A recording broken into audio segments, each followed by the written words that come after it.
on Limitless, and we've been working our way through different people in the Bible. I have to watch myself. I want to call them characters, but I don't like that because they're actual people who lived, not just a character in a story.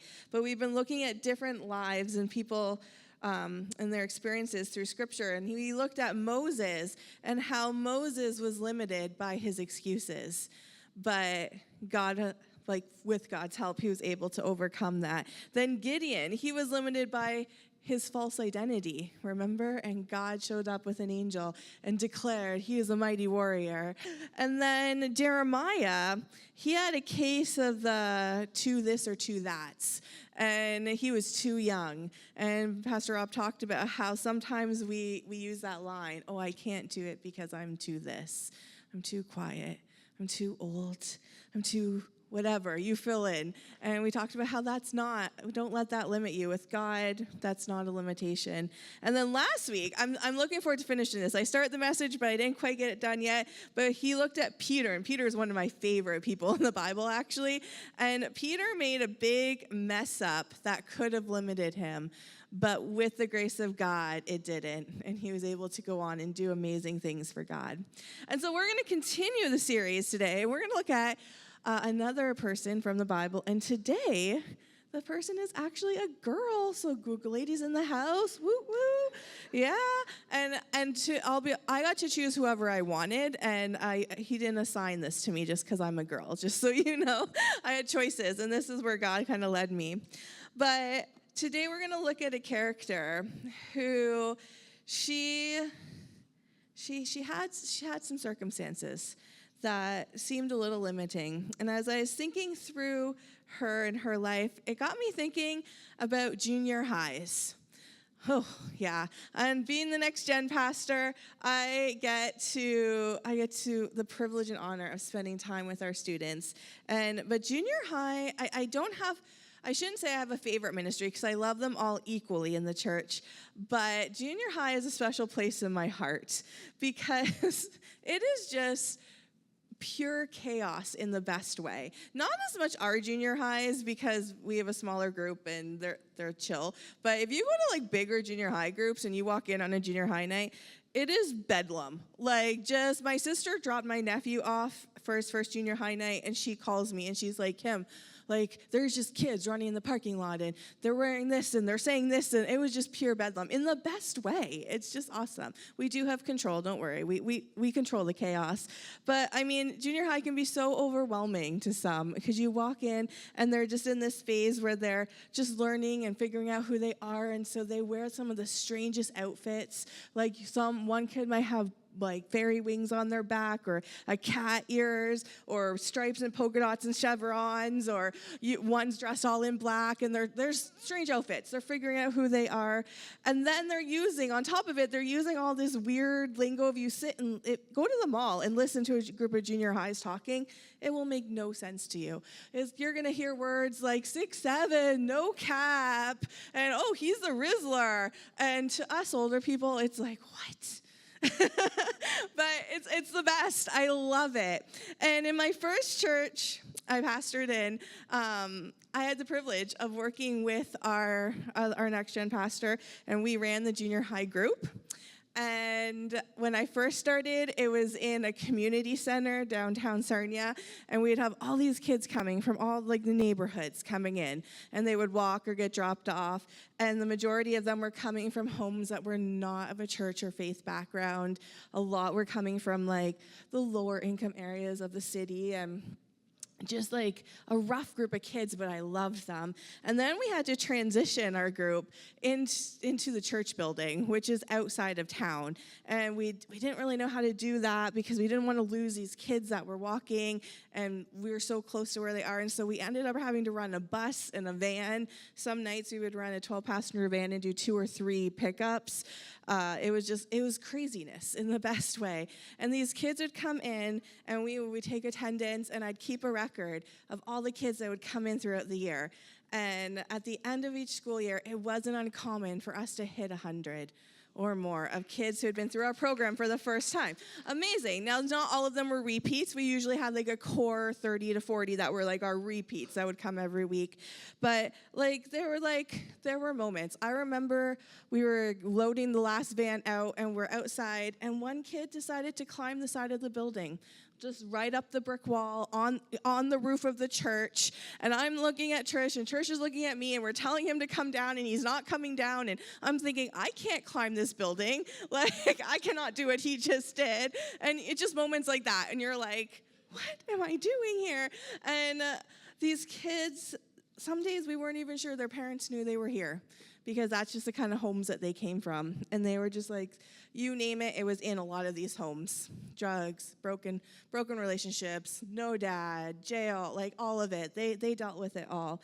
And there were a lot of moments I would just look around and say, God, like, what am I doing? Like, am I really making a difference here?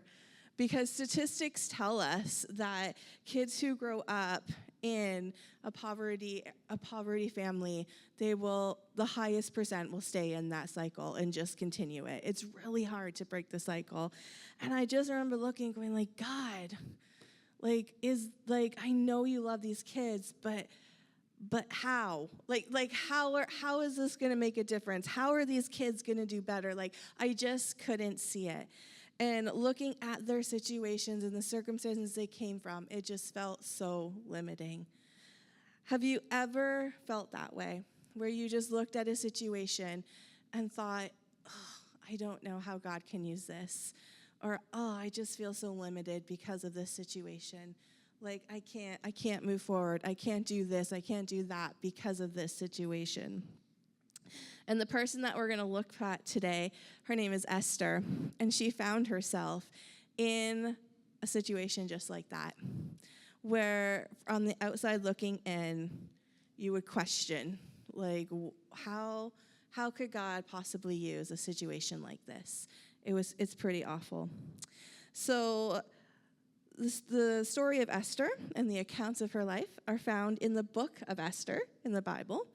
And if you're unfamiliar with the whole story, the text, the book of Esther, the events take place in the Persian Empire. So for the history buffs in the room, if you know the book of Daniel, like Daniel in the lion's den, most of that book takes place during the Babylonian Empire. But actually in the book, there's like this transition where the Persians take over. And Pastor Rob's nodding, so I'm on track here. Perfect. Anyway, so they're like in the book of Daniel, there's this like transition where the Persians take over the Babylonian Empire, and the first king of Persia is like King Cyrus the Great. Now, the book of Esther takes place several years after that. I think it's like 3 or 4 kings after Cyrus is when we're going to see this king take place. And so this is that's the culture that the book of Esther takes place in, is the Persian Empire. They had a lot of exiles from all the places that they had conquered. So we know like the Jews were there because they had conquered Judah and the nation of Israel and dragged those people there, and they conquered other kingdoms and brought the people there. So it was a very pluralistic environment. But they also had their own culture too. So they were welcoming of others, but they also had their own religion and culture and beliefs. And so very, very similar kind of to our country today. And Esther, the book, is written as a narrative, just a storytelling of the things that had happened. And like any narrative, not only does it have the setting, which is Persia, which I just described, it also has a plot, which we're going to dig into, and it has characters. Real people who existed. And again, just so that we're all on the same page, there's a lot of different names. So I wanted to just start us off with highlighting the 4 main characters. So we all are kind of on board here, okay? We're all on the same page moving forward. So the first character in our story is Esther. We'll start with the obvious one. And so Esther, I put a star up there because the name Esther means star. And Esther is the main character of the story. We're going to learn more about her, but what you need to know about Esther is that she's Jewish, she's a girl, and she's an orphan who lives with her cousin. So that's like very basic knowledge of who Esther is, and we're going to see what God does through her. And then the next character is actually Esther's cousin, Mordecai. Now, Mordecai, I gave him a window gate looking symbol, because one of the things we know about Mordecai is he worked as a court official for the king. And it seems like as we read through the book, a lot of his job involved sitting at the gate. So hence the image for Mordecai. He was also Jewish, and we know it was his great-grandfather who was brought actually from Judah into exile. So he's been living, both him and Esther have been living in Persia their whole life, it sounds like. Then we have the next character. He's kind of a big one here, and it's King Xerxes. And I'm going to call him the king from here on forth because Xerxes I have trouble with. But the king here, he's recorded in history outside of the Bible. We know that his father was Darius the First, who is mentioned actually in Ezra chapter 4 and 5. And Darius the First was the one who oversaw the completion of the rebuilding of the temple, which is really cool. But Xerxes, the king, he is known in history for someone who raised a very large army and led it into a second Persian invasion of Greece. If you're a movie buff, one of the battles is depicted in the movie 300, if you've watched that. I have not, but this is what sources tell me. But he actually gets beaten by 300 Greeks, and his invasion does not go the way he wants, and he comes home. And after he comes home from this invasion, he's depleted his treasury, and he spends the rest of his reign building his harem and building other building projects around his country. And so that's one of the reasons why many scholars kind of peg his reign as the beginning of the decline of the Persian Empire. So that's the king in our today's story. Stellar man right there. And then the final character, and if we were in kids' church, I would have you all go dun dun dun, because this is the villain in the story. Believe it or not, the king wasn't the villain. This guy's the villain. And his name is Haman. And this is what we know about Haman. Did I say it wrong? Oh, the thumbs down. Yeah, bad news. That was the best. Dislike. Haman, we learn, is a descendant. They call him an Agagite, which means he was a descendant from King Agag. And again, for the biblical history buffs, King Agag is actually mentioned other places in Scripture, because in 1 Samuel chapter 15, he's the king that Saul was supposed to kill. They were supposed to destroy the Amalekites, kill the king, but King Saul just disobeys God, and he spares the king. And so Haman, that's a whole story. Well, not a story. That's a whole sermon we could get into right there about sin and obeying God. But so that's Haman's heritage, is he comes from this king. And in the book of Esther, we'll see that his role in the kingdom is he's the king's right-hand advisor. So he has the king's ear.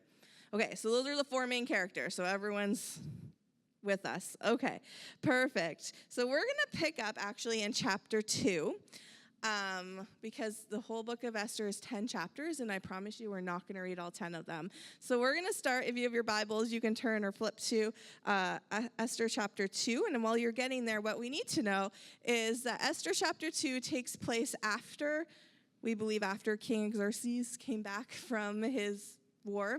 And prior to chapter 2, in chapter 1, there is an incident with the queen. King Xerxes had thrown this 6-month-long festival, which scholars believe was actually what they did to try and gain support for a military campaign. So he had thrown a 6-month-long festival, and then he threw another banquet for 7 days to thank basically the people in the palace who had helped put on the festival. And at the end of this banquet of 7 days, he decides he wants to call in his queen Vashti to display her for all the men at dinner. Just what every woman wants, right? And so he sends a message to the queen, and she was busy throwing her own banquet, and she chose to say no. And in Persian culture, that didn't go well, saying no to the king.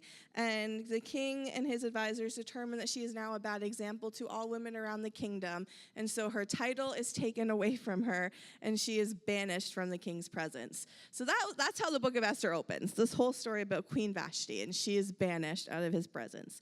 And so now we're going to pick up in chapter 2.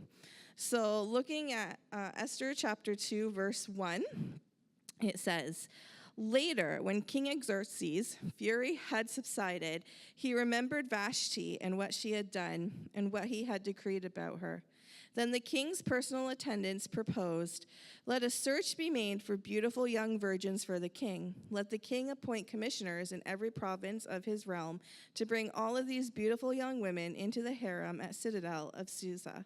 Let them be placed under the care of Haggai, the king's eunuch, who is in charge of the women, and let beauty treatments be given to them. Then let the young woman who pleases the king be the queen instead of Vashti." The advice appealed to the king, and he followed it. Now there was in the citadel of Susa a Jew of the tribe of Benjamin named Mordecai, son of Jair, the son of Shemel, the son of Kish, who had been carried into exile from Jerusalem by Nebuchadnezzar, king of Babylon. Among those taken captive with Jerichoam, king of Judah. Mordecai had a cousin named Hadassah, whom he had brought up because she had neither father nor mother. This young woman, who was also known as Esther, had a lovely figure and was beautiful. Mordecai had taken her as his own daughter when her father and mother died. When the king's orders and edict had been proclaimed, many young women were brought to the citadel of Susa and put under the care of Haggai.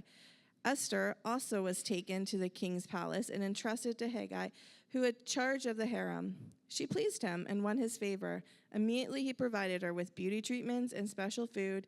He assigned her to 7 female attendants selected from the king's palace and moved her and her attendants into the best place in the harem. Esther had not revealed her nationality and family background because Mordecai had forbidden her to do so. And every day he walked back and forth near the courtyard of the harem to find out how Esther was and what was happening to her. Before a young woman's turn came to go to the King Xerxes, she had to complete 12 months of beauty treatments prescribed for the women, 6 months with oil of myrrh, 6 with perfumes and cosmetics, and this is how she would go to the king. Anything she wanted was given to her to take with her from the harem to the king's palace. In the evening she would go there, and in the morning return to another part of the harem to the care of the king's eunuch, who was in charge of the concubines. She would not return to the king unless he was pleased with her and summoned her by name. So I wanted to read all of chapter 2 because it very much outlines the situation Esther finds herself in. In this situation, I see at least 3 limiting circumstances that Esther faced in her life. Things that most of us would look at and go like, that's an awful situation. How could good come from it? The first was she was a Jew. This one's not as awful, but definitely limiting. She was a Jew living in Persia. So even though it sounds like she was born or she was raised in Persia, so she probably was as much Persian as she was Jewish. Being Jewish meant that she was still different than those around her. She had different values than her friends next door. She would have had different food and different beliefs, and she was just different than those around her. And that's something a lot of us can relate to, being followers of Christ in our country today, is we just feel different, and sometimes that can feel limiting. Then the second thing I see for Esther is she was an orphan. And I can't even begin to imagine what that must have felt like for her. And they don't give us any details outside of she was raised by Mordecai. But being orphaned and losing your parents, I'm sure, brought with it a lot of hurt, a lot of pain, like anger, all the emotions that would come along with that. And for Esther, that could have also been a very limiting circumstance. And then the third is the kind of glaring elephant in the room. And this is the one that when we teach this story to kids, we gloss over it. Misty knows. You teach kids, right? We present it like, oh, Esther, she got chosen. It's like this grand beauty pageant. And, actually, I even heard pastors, they do this. I watched a few this week. It made me mad. And they're like, oh, Esther, she had, essential oils and treatments and all the nicest things. And then, she gets in this grand beauty pageant that she's going to win. And we present it like it's this amazing thing. But really, the elephant in the room is they gathered a bunch of women together and brought them to be part of the king's harem. In reality, it was human trafficking, legalized human trafficking is what was going on here, right? These women, they didn't have a choice. They were taken from their homes. They were brought to the king's palace to be used as he wished. And from that point on, their sole purpose was to please the king and bear his children. Like that, what an awful situation to be put in. And yeah, it came with nice packaging, nice clothes, good food, but their hopes and dreams were gone. If they ever wanted a loving marriage, like children to be raised with a loving husband, it was gone. If maybe they had dreams of being, I don't know what girls that, maybe they wanted to sell stuff in the market, that was gone. They were taken from their families, like all of it, like their future seemed to be just ripped away from them and put into the situation where their sole purpose was to please the man and bear his children. Quite a heavy, awful situation to be in. And this is where Esther finds herself. What a limiting situation. And then on top of all of that, she's also Jewish. And for Jews, they have a strong sense of right and wrong and what God has called them to and God's commands. And they know that his command for sex is in marriage. And so she is being forced into a situation where she's disobeying God's laws. And then she's also, if she does get chosen as queen, she's then being forced to marry a Gentile, which was a huge deal to Jews, right? Because Gentiles were not pure and did not follow God's laws. And then ultimately, this man, we saw King Xerxes, didn't seem to be the best man in the world anyway. And so by any standards, this looks like such a limiting situation. And so from the outside looking in, it would be easy to understand why someone like Esther would sit and say, God, where are you? What is happening to me? Why is this happening to me? Is this all my life is going to be? I can imagine Esther's feelings in that moment. Just things were not as she expected. And I don't know about you, but I've definitely been in those moments where I've looked around, like I told you with my junior highs, and said, God, where are you in this? God, how can you bring good in this situation? Can you bring good in this situation? And there's many scriptures I could have turned to, but there's 3 that I want to share with you today that answer the question that many of us are answering already. And the first is Isaiah 55, verse 8 through 9. And it says, for my thoughts, this is God speaking, and he says, for my thoughts are not your thoughts, neither are your ways my ways, declares the Lord. As the heavens are higher than the earth, so are my ways higher than your ways, and my thoughts higher than your thoughts. Then in John 16:33, Jesus is speaking, and he says, I have told you these things so that in me you may have peace. In this world you will have trouble, but take heart, I have overcome the world. And then finally, in Romans 8:28, Paul is speaking, and he says, and we know that in all things God works for the good of those who love him, who have been called according to his purposes. And these 3 verses and many more in Scripture, they remind us that God is not limited by our circumstances, that God looks at our circumstances and situations that we're faced, and he doesn't write us off. He didn't look at Esther and say, oh, Esther, I'm really sad that you're in this situation. I guess I'll find someone else to do something great. He doesn't do that. He looks at us in our circumstances and our situations, and he uses us despite, and I think sometimes because of them, he chooses to step in and use us and turn those situations around for his glory. I forgot to mention, the book of Esther is interesting because actually the name of God is not mentioned at all in the entire book. Interesting. A book of the Bible doesn't mention God at all. They don't even mention religious language, really. They don't talk about prayer. It doesn't mention the Sabbath. It doesn't mention anything religious other than we'll see it does mention fasting. And so it's almost like I don't know if it was written like this intentionally, but to me it seems almost like a metaphor or a symbol of how it feels when you're limited. Like Esther is like, God, where are you? I can't see you. But the book of Esther and these verses that we just read remind us that God is working and he can do good even when we don't see it. And really, we're going to see how God in Esther can work in the messiness of human history. He can still work and bring glory for his name. And so we're going to see Esther, some things, it starts to turn around for her in the following verses. So let's check out Esther 2. We're going to look at verse 15.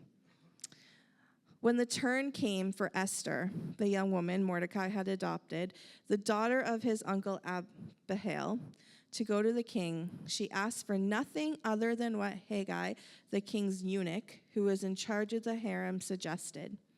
And Esther won the favor of everyone who saw her. She was taken to King Xerxes in the royal residence in the 10th month, the month of Tebeth, in the 7th year of his reign.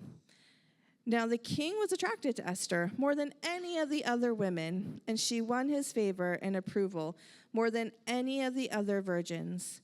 So she set a royal crown on her head and made her queen instead of Vashti. And the king gave a great banquet, Esther's banquet, for all his nobles and officials. He proclaimed a holiday throughout the provinces and distributed gifts with royal liberality.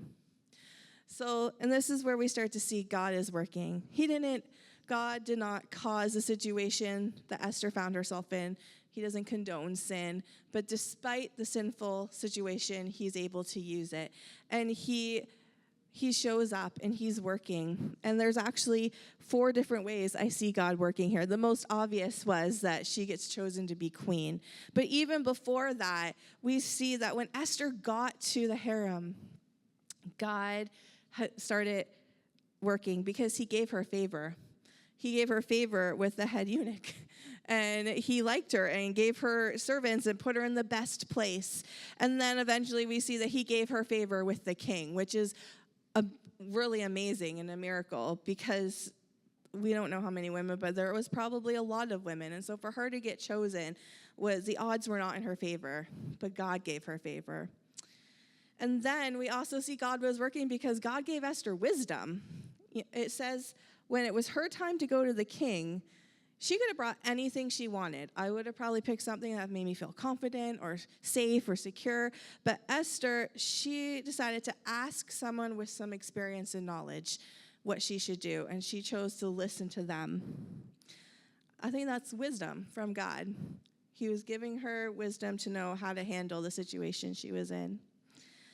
And then we see that God gave Esther influence. God's working, and she didn't know why. She didn't know why she was chosen. She didn't know why she had this favor, why she was suddenly given this influence, but God knew. And Esther, as queen, other than the king and the queen mother, the king's mother, she was the highest in the kingdom as far as authority and say went. So she went from this exiled Jew, orphan, to the queen with a lot of influence and power, which is incredible to think about. And she didn't know it at the time, but God had a purpose for that influence that he had trusted her with. And then finally, the 4th thing that can sometimes go missed is I think that God was working already because her cousin worked at the palace. And because he worked at the palace, he was able to check in on her. It doesn't sound like she was able to see him or speak to him, but he could pass messages and ask the staff in the palace and check in on her, and they were able to continue some sort of a relationship despite her being separated from him. I think that was God's favor for her too. He was taking care of her. And by working in the palace, Mordecai also put him in a position where he could gain the king's trust when the time would come. And we'll see that in a bit. So God was working despite the messiness of life that was going on there. And now, if we were in kids' church, again, this is where the dun dun dun sound comes in, because it's easy to be like, oh, the story's going to end there. Yay, Esther's queen, happy ending. But that's not actually where the story ends. And in the next chapter, the villain, Haman, is introduced. And we're not going to read chapter 3, but chapter 3 just outlines how Haman was chosen by the king, put in a place of honor, became his second highest in command. And part of that position meant that when he would walk by people, they were expected to acknowledge by a bow or a kneel, similar as you would to royalty. And chapter 3 tells us that Mordecai, who worked in the palace, so Haman walked by him every day, Mordecai refused to bow to Haman. And it sounds like he was addressed with Mordecai every day, daily. He was asked, why won't you bow to him? And this ticks Haman off. And he's not someone you want to tick off. And he hated Mordecai. He had a bit of an anger problem, I think. And he hated Mordecai. And he hated him so much that he wanted to get rid of Mordecai. Not just get rid of him out of the palace. He wanted to off him, end his life. And not just end Mordecai's life. His hatred then extended out to all of Mordecai's people when he found out they were Jewish. And so Haman comes up with this plan that he's going to exterminate, get rid of all of the Jewish people in the land, in the Persian Empire. And he even builds this, I want to say pillar, but it's not a pillar, something to impale Mordecai on. I'm sorry, I'm missing the word there. But he builds something that he was going to impale Mordecai on, and then he writes an edict and tricks the king into signing it. I guess you could say a trick, because neither of them knew that Esther was Jewish.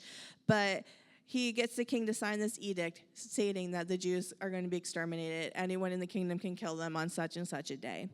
And again, Esther hadn't told anyone she was Jewish, so he had no idea that he was signing an edict to kill his own wife. So the king, it was a little bit sly-handed here. But, so this is a new situation that Esther and Mordecai find themselves in, is suddenly their lives are in danger. Things are starting to look up. Esther's queen. Now a new danger has presented itself.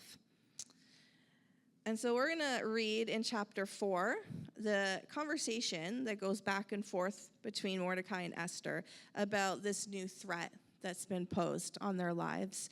So in Esther chapter 4, verse 1, it says, "When Mordecai learned all that had been done, he tore his clothes, put on sackcloth and ashes, and went out into the city, wailing loudly and bitterly.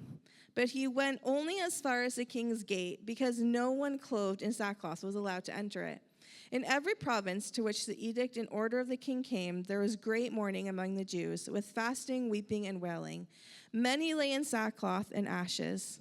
When Esther's eunuchs and female attendants came and told her about Mordecai, she was in great distress. She sent clothes for him and put on instead of his sackcloth, but he would not accept them. Then Esther summoned Hathach, one of the king's eunuchs assigned to attend her, and ordered him to find out what was troubling Mordecai and why. So Hathach went out to Mordecai in the gates, open square of the city, in front of the king's gate, and Mordecai told him everything that had happened to him, including the exact amount of money Haman had promised to pay the royal treasury for the destruction of the Jews. He also gave him a copy of the text of the edict of their annihilation, which had been published in Susa, to show Esther and explain it to her. And he told him to instruct her to go to the king's presence and beg for mercy and plead with him for her people. Hathach went back and reported to Esther what Mordecai had said. Then she instructed him to say to Mordecai, "All the king's officials and the people of the royal provinces know that any man or woman who approaches the king in the inner court without being summoned by the king has but one law, that they be put to death unless the king extends his golden scepter to them and spares their lives. But 30 days have passed since I was last called to go to the king." When Esther's words were reported to Mordecai, he sent back his answer. "Do not think that because you are the king's house alone, out of all the Jews will escape. For if you remain silent at this time, relief and deliverance for the Jews will arise from another place, but you and your father's family will perish. And who knows but that you have come to your royal position for such a time as this?" Then Esther sent this reply to Mordecai: "Go gather together all the Jews who are in Susa and fast for me. Do not eat or drink for 3 days, night or day. And I and my attendants will fast as you do. When this is done, I will go to the king, even though it is against the law. And if I perish, I perish." So Mordecai went away and carried out all of Esther's instructions. So we see this exchange back and forth, this conversation and messages. And Mordecai is begging Esther, go to the king and plead for our people, plead on our behalf. And Esther points out another limitation here, is that no one can go to the king unless they've been summoned. If you show up to the king and you have not been summoned and he doesn't lower his scepter, then you will be killed. It's quite a predicament they find themselves in. And in this moment, Esther has a choice. She has a position of power and influence, but she could lose her life. There's a chance. What if she stayed silent and no one would find out she's Jewish and her life might be spared? Maybe, probably not. But Mordecai points out to her, like, yeah, you could do nothing here, and God will raise up someone else. I think that's a great point. It shows us that Esther had a choice in this moment. She had a choice with the circumstances she was facing. She could do nothing, or she could step into how God was calling her and step into the hard situation and say, yes, okay, I'm going to do it. So she tells Mordecai to fast, to gather the Jews. Her and her attendants, they're going to fast as well. And again, they don't mention prayer and they don't mention God, but when a Jew fasts, we can assume that prayer was involved in that. So for 3 days, she fasts. And I see this as waiting on God. And in those 3 days, she's able to, I believe, get some wisdom as to how to proceed and to get some courage for what she had to do next. And so we won't read all the next chapters because they're long. But what happens is at the end of the 3 days, she gets her royal garments put on, her crown, her royal clothes, and she goes out into the outer courts where she can see the king. And I can only imagine the knot in her stomach, the pounding of her heart, the sweating of the palms as she's walking in, not knowing what's about to happen. There's a chance. I mean, he seems to like her. She's his new queen. Like, he may lower the scepter, but there's also a big chance if he's in the wrong mood that her life could be over. And I can just, as she steps there and waits for him to see her and waits to see if he'll lower that scepter. We don't know how long it took. It could have been 5 seconds. It could have been 5 minutes before he noticed her. But I can imagine the other people in the room who start to see her and start to whisper because they know what this means. The hush kind of falls over and she's standing there. And those are probably the longest seconds of her life, waiting to see if her life will end or not. But again, God works, and he gives her favor with the king. And the king sees Esther, he lowers the scepter, and then he welcomes her in and says, "Esther, my queen, what can I do for you? Up to half my kingdom is yours if you want it." Amazing. He really likes Esther. He was in a good mood that day. And Esther, it's interesting the strategy here. She invites him and Haman to come to dinner that night. I put on this special dinner just for you and Haman. Please come. And so they come to the dinner, and she hosts them for dinner. And again at dinner, he says to her, "Esther, my queen, what do you want? Up to half my kingdom is yours. Just tell me." And she kind of keeps pulling him along. She's leaving him wanting more. And she's like, "I just want you to come to another dinner tomorrow, you and Haman. I'll make you another special dinner. Come to dinner." And he's like, "Okay, I'll come." And then, so the next night, they come to dinner. And there's other things that go on that we don't have time to get into in the background. I encourage you, read the book. It's pretty cool how God works. But they come to the dinner, and again, the king asks her, Esther, my queen, what do you want? Up to half my kingdom is yours. And I guess she feels that she's got him. He's hooked here. And she says to him, my king, all I want, I'm begging you for my life. And the king, of course, is confused by this.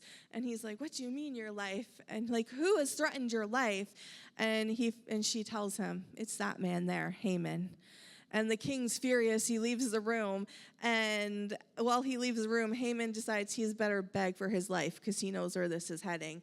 And in the process of doing that, he falls on the queen's, on where Esther is like lounging on her couch. He falls on that. That sealed the deal for him because the king walks in at that moment, and that's a no-no in the kingdom. So immediately the king calls the servants. Haman's taken away, and the king finds out that he had built a pole. That's the word I was looking for earlier. A pole, a huge pole that was meant for Mordecai, and the king orders that Haman instead is impaled on it. And then Esther begs the king to save her people. And because of Mordecai's position and a few of the other events that we couldn't get into, the king now trusts Mordecai as well and puts Mordecai in Haman's role. So Mordecai is now his second in command. So we now have two of God's people who have influence over the king. Look at how God can work. And he gives them the power to write the edicts and do what they have to do to protect their people. And to this day, the Jews celebrate a festival called Purim, which acknowledges and celebrates how God saved his people through Queen Esther.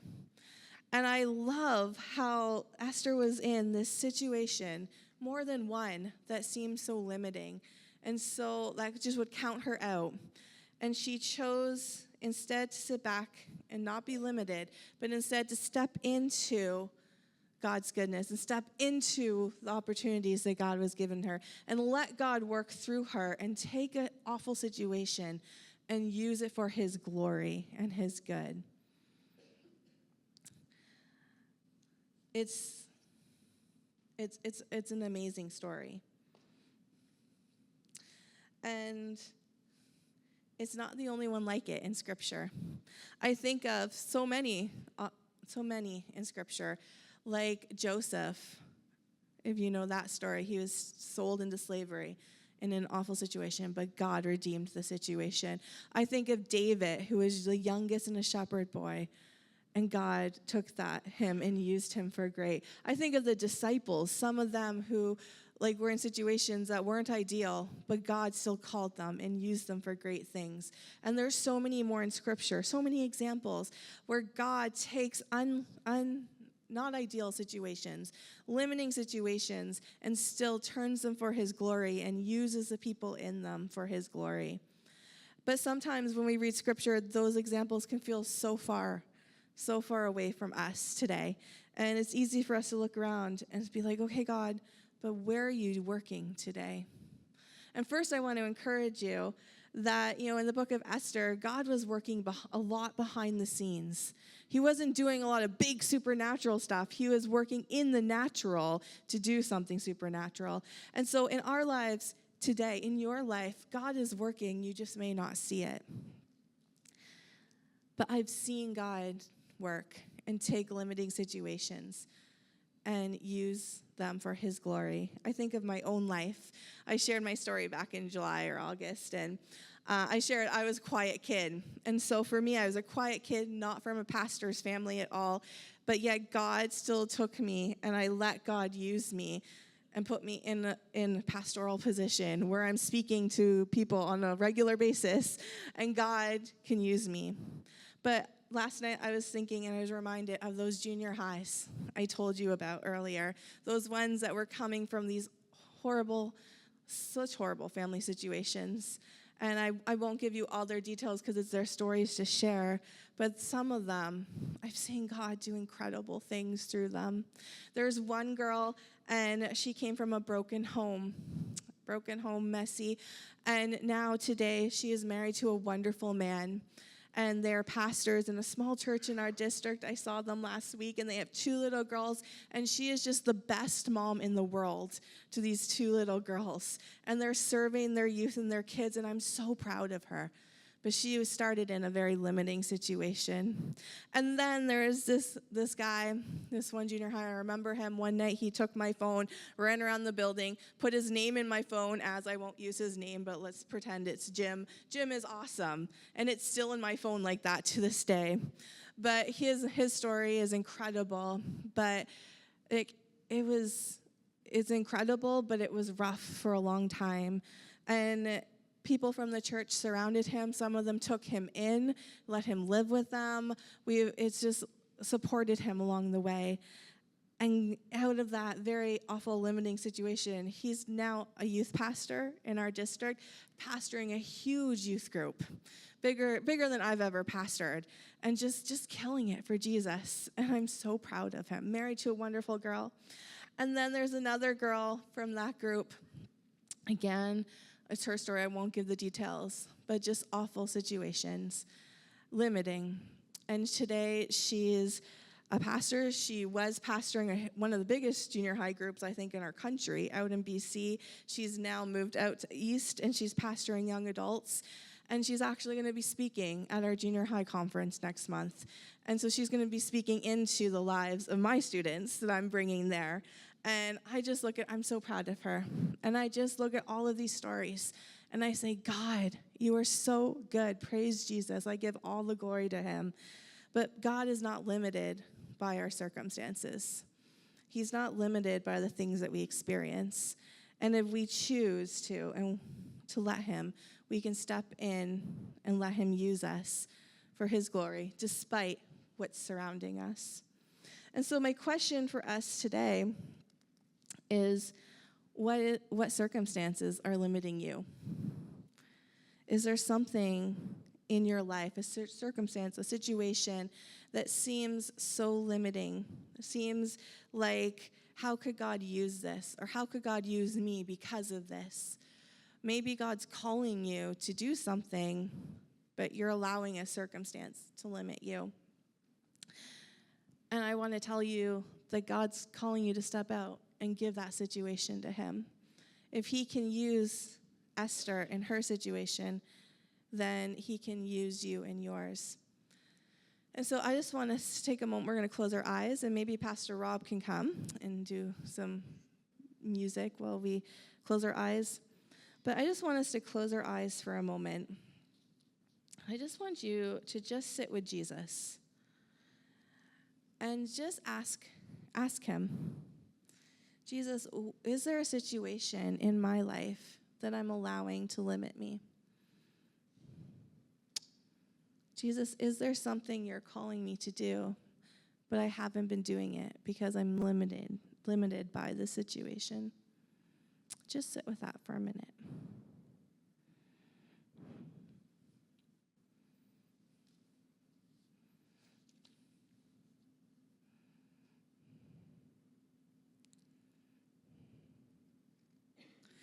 So what I want us to do is just to hold your hands like this. I call this like a posture of surrender. I do this often when I'm trying to give something to God. And I just want you to hold your hands like that and think of that circumstance and that situation and just say, God, I'm giving this to you. I'm giving you this situation where I don't see you working. I don't understand how this could be used for your glory. But I'm giving the circumstance to you. I'm giving you all my feelings that are associated with it. And I'm asking you to take it and use it for your glory.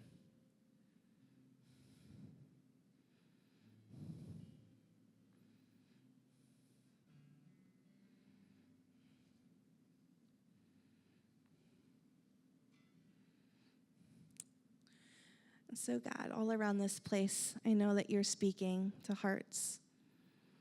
And I know that there are things that you're calling each of us to do, whether it's speaking, talking about you to different people. Maybe it's using a gift that we have. Maybe it's just showing your love to someone. But whatever it is, you're calling us to step in. And I pray for these situations that are limiting us, that we're giving them to you, God. And we're asking you to step in and show yourself, to move as only you can move, to move in the messiness of life and do what only you can do, God.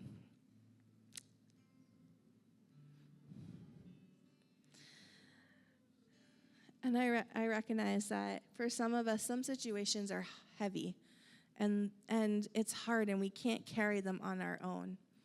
And so I just wanted to make time today, because maybe you're sitting there and you're like, yeah, Pastor Kim, I have a situation and I'm giving it to God, but I could really use some of my church family to come around me. And so I just want to give that opportunity that if you need someone to agree with you in prayer, you need that support, I'm going to just, I've asked a few people to be available to pray, and they're just going to come and kind of hang around the front here. And Pastor Rob's just going to play a song, maybe. And as he plays, if you're someone who needs that extra, I need someone to agree with me in prayer about this, I invite you to come. Don't be ashamed. Don't be scared. Be like Esther. Be bold. Stand up. Step forward. If Esther can go to the king, you can come up for prayer. I believe in you. But I want you to lean into that moment just for a little bit longer before we wrap up our service, okay?